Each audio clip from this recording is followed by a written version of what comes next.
La première étape pour rentrer dans un processus de VAE, c'est de s'informer, c'est-à-dire de trouver la certification qui correspond à son expérience. Donc il y a deux solutions. Soit vous avez déjà une idée assez précise de la certification et vous allez rencontrer directement le certificateur qui vous décrira la procédure. Soit vous n'avez pas d'idée et à ce moment-là, vous essayez de rentrer en contact avec un point relais information conseil. Ce sont des structures qui ont été mises en place justement pour aider les salariés à trouver la bonne certification. Pour aider donc les personnes qui souhaitent s'engager dans la VAE et déjà identifier des certifications, l'État a mis en place le RNCP, Répertoire national des certifications professionnelles. Donc sur ce répertoire, on trouve tous les diplômes et titres accessibles par la VAE. Lorsque vous avez identifié donc la certification qui vous intéresse, à ce moment-là, vous rentrez en contact avec le certificateur qui va donc vous donner un dossier qu'on appelle très souvent le livret 1, qui est la demande de validation.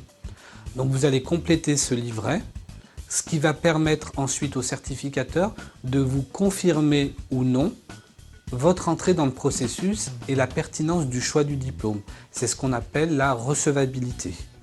Lorsque vous aurez obtenu votre courrier de recevabilité, vous allez donc compléter votre livret 2, qui est votre dossier de preuve. Vous allez décrire précisément des activités en rapport avec la certification et apporter des preuves qui permettront au jury ensuite de vous décerner tout le diplôme ou une partie du diplôme.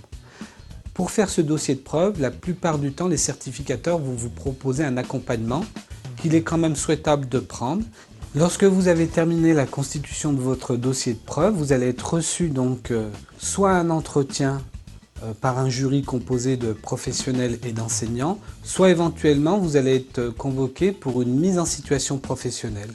Et à l'issue donc de cet entretien ou de cette mise en situation professionnelle, le jury va pouvoir vous délivrer le diplôme ou une partie du diplôme selon les compétences que vous aurez développées. Si il ne vous attribue qu'une partie de la certification, à ce moment-là, il établira des préconisations qui vont vous permettre éventuellement de poursuivre votre parcours. Ce qu'il est important de savoir, c'est que même si vous obtenez qu'une partie du diplôme, c'est ce qu'on appelle la validation partielle, vous disposez de 5 ans pour terminer votre parcours, grâce notamment à l'application des préconisations que le jury vous aura formulées.